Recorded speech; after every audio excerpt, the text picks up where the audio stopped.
We're moving on. Let's go move on to another waste of time. The Great Khali and the World Heavyweight Championship match against Batista. Great Khali, just very fortunate that 8 superstars have gone down, and he's big. He's not very good at wrestling. He's kind of boring, and if they get 15 minutes out of this match, I will be shocked, absolutely shocked. Who get the winner? You know, it's got to be Khali. I mean, he's so bad that he can't even lose. You know, unless he's fighting a great wrestler like John Cena who can make everyone look good. Batista's good. He's not to that level yet. It's got to be Khali via the default. I mean, he's that bad, he can't even lose. We've seen Batista. It'll get boring to see Batista. I mean, it's boring to see Khali with it, but at least it's a fresh face. And like I said, I think Rey Mysterio coming back, give it a couple months, David versus Goliath. Vince, think about it. I want royalties. And now, time for the main event itself. The big one. Yeah, the big one. Right there, right there. Randy Orton, John Cena, the future of the WWE, really. 2 young superstars fighting off at SummerSlam for the WWE Championship. Now, I'm going to let Logan, you go first. You give us You know, I'd like to start off by saying they've built this up great. I mean, you cannot build up a match better than this. I mean, Randy Orton's been on a roll for the last 3 or 4 months. He's been unstoppable. Like, I personally don't buy into the legend killer. He's been beating up old guys. I don't buy into that. But it's still, you know, for most people, they buy into it. And, you know, he's got most importantly, he's got the best of John Cena the last couple of weeks. And he's the best heel that WWE's got going for him right now. And we've got the best heel versus, you know, the most controversial champion. No, I mean, it's true. John Cena is a polarizing figure. He's very much like Barry Bonds. You feel one way, you don't hear John Cena's name, and they're just like, oh, John Cena. You love him or you hate him. John Cena gets a response everywhere he goes. The crowd's loudest for John Cena, one way or another. The fact that he used most controversial championship, that's what hit him in the nuts right now. But let me tell you, you know, Logan, he hasn't been watching as long as I have for the past, you know, 6 or 7 years straight.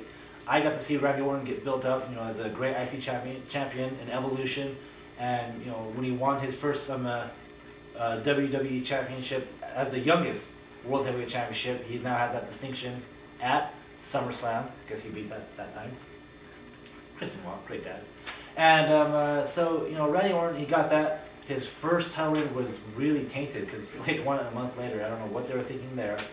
But then Randy Orton went on this great heel turn, and he's been a heel for two years now, just building his character up, building it as he's not the biggest guy, but he seems like the smartest guy and a really athletic guy. He has a great drop kick.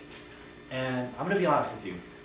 Before, you know, the last 2 weeks, before Saturday night's main event, I had Randy Orton pegged for, you know, 2 or 3 months now as the guy who is going to beat John Cena at SummerSlam and become the new WWE champion.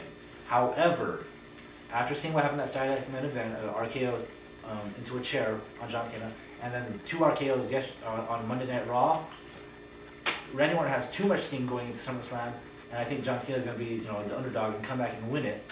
And I think this for 2 reasons, because usually, you know, whoever has the most steam going into the pay-per-view, they don't win it. So I think John Cena is going to win it, you know, and you know, continue the feud for another month or so. And then that will also allow John Cena to hold on to the championship for 1 whole year. And that's a pretty big accomplishment. Haven't seen that in a while. Agree? I agree. It's gotta be the champ, John Cena. You gotta give him, like, who hit it right on the head. He took everything I had to say.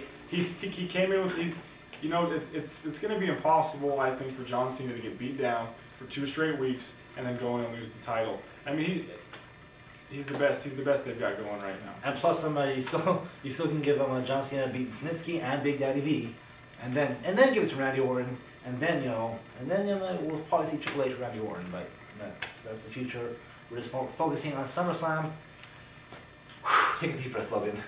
Been sitting on this chair for a long time. Yeah, we are done now. This is the finish of the first episode of Sasquatch Sports. Thanks for joining us today. We came big. We came strong, and we definitely came hairy. Sorry about that. I didn't mean to ruin that for us. But join us here on YouTube. Thanks, guys. Think about hemorrhoids, dude. It's hard. And this is like our 100th take of our second segment only. I'll tell you, it's been kind of hard, but Sasquatch Sports is a hard thing to say, okay? Sasquatch Sports, I'm Tran. Logan Cox. And talking sports, most of the time we agree on things, but sometimes we agree to disagree with each other. But sometimes we agree You've got Bobby Jenks, the closer for shit. The Chicago White Sox. Chicago White Sox, yeah. Not the Chicago shit. It's not a team. You motherfucker. This is a hooligan production. Yeah, and this is Sasquatch Sports. We are average Joes. We're gonna fuck up. This is how we roll. It's gonna happen.